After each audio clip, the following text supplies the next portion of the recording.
佛教如来宗创办人妙禅，在台拥有大批信众，但近年争议事件频传，原跟他为师徒的妙天也爆料，妙禅曾与女信众出问题，甚至还被儿子拿菜刀追杀，最后是靠他出手相救才顺利解围。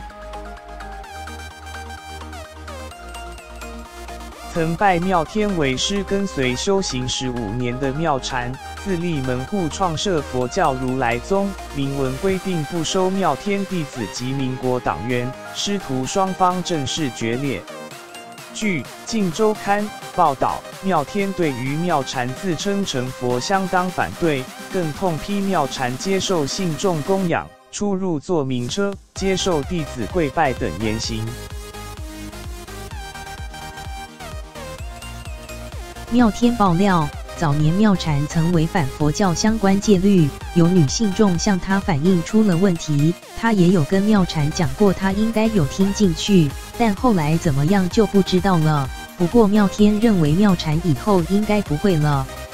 妙天透露，自己曾2度出手解救妙禅，某天深夜妙禅打给他，表示自己跟太太关在房间里不敢出来，因为儿子拿菜刀要砍他。妙天听完后立刻赶到妙禅家，因为妙天儿子认识他，他在妙禅家门口劝妙禅儿子不能对爸爸这样，当下化解这场家庭危机。